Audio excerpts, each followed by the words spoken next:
So what's up, kamusta? Ayos ba tayo dyan? So nandito ulit tayo sa may Rusi Kapihan branch para sa update natin. At meron tayong nakitang dalawang kulay din dito ng Rusi Ultra 125 Sports. So tara, alamin natin yung specification, yung presyo at i-walk around natin saglit. Dahil nga nakapag-walk around na tayo na to last time na parang previous vlog lang naman. Pero yun na nga, check natin. Baka nandito yung hinahanap mong kulay. Baka ito yung mas bet mo, yung kulay blue o yung kulay yellow. So tara, umpisa na natin yung ating walk around. Ayos na ayos siya. Watch me as I take off. I'll be working until I have all of my days off. Then I'm surfing in California when I'm paid off. I'll be blurring my vision, sipping on that bass sauce. La da da, watch out, I'm coming, yeah. I know, I'm a hustler, I go. Got me running, got me gunning for thrones. I won't go back, no pass, blow past so fast. I'm gone, grow fast, big splash, all cash, like watch me as I take off. I'll be working until I have all of my days off. Then I'm surfing in California when I'm paid off. I'll be blurring my vision, sipping on that bass sauce. La da da, I'll be eating Kobe steak hot. La da da, got that fish sushi grade raw. La la la, I'm on vacation, I'ma stay off. La la la, now I'm taking all my days off. La la la, yeah, I'll be in the top spot. So ayun na nga, ngayong 2025, okay, tatlo na agad yung nakita natin na Rusi Ultra 125. Meron tayong kulay blue at meron din tayong kulay yellow. Okay, so last time nakita natin yung kulay green. Nagandaan ako sa kulay green, pero at least gaya ng sabi ko last time, ay may yellow na ulit sila na nilalabas. Bukod sa may passion na yellow, meron na rin tayong kulay yellow na ultra. At least naglalabas ulit si Rusi ng kulay yellow. Kasi nawawala sa market eh. Di ba? Nawawala yung trademark nila eh. So yun na nga, side stand natin para at least masakyan natin.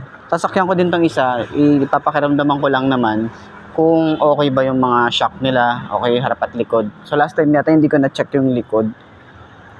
So ngayon check natin yung likod. Okay lang. Medyo matigas. Okay, ayan o, medyo matigas. Pero sa harap, ito yung maganda. Ayan, maganda yung shock nyo sa harap. Turning radius, sobrang lawak nyan. Yun o. Tapos sa 5 to na kagaya ko, yung itsura natin. Sobrang tingkayat, pero hindi naman tayo hirap. Manageable din lang. Okay, so ganyan ang itsura natin. Kapag nagra-rides, ano lang tayo, upright position lang tayo rito. Ayan. So sana talaga maglabas din si Rusi ng FI na ito. Kung bumenta to, kung medyo ano din kasi, dito sa amin kasi, dahil patag naman to. At bahain lang naman. Kung bahain yung lugar nyo, pwede ang isang to. Kasi mataas yung clearance niya, hindi siya basta-basta lulubog agad.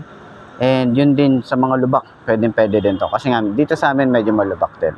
Kasi sabi nga nung isang kakilala ko, kaya medyo hindi masyadong dito agad yung pinaprioritize na lugar, or sa ibang lugar muna, yung mga bulubundukin or medyo matataas yung lugar.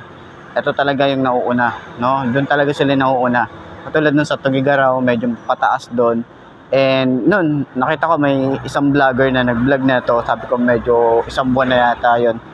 Sila yung nauna, okay? Sila yung mga naunang nagkaroon. Kaya dito sa amin, dahil patag naman, so siguro mangilan-ngilan, di ba? So, sakyan naman natin yung blue. Yan, check natin din yung blue na to, kung same lang din ba. Kasi may mga hinahanap din ako na na parang iba yung itsura, iba rin yung seat height. Ito, goods din. Yan, goods din yung kanyang shock. Sa likod, okay lang. Same lang din, medyo matigas. Ayan, so ito parang sobrang, ewan ko sobrang parang, sobrang siya nakatayo na ganun. Or siguro ito, pwedeng i-adjust papunta doon. O nga pala, na-adjust nga rin pala to.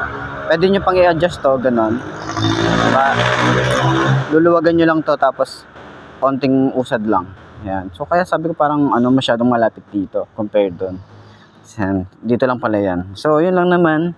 Yan, sa turning radius nya, diba? So, yan.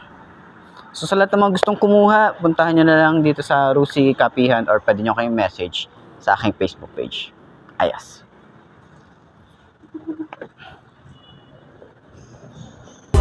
Yeah, I just wanna blow up, yeah, I just wanna blow up.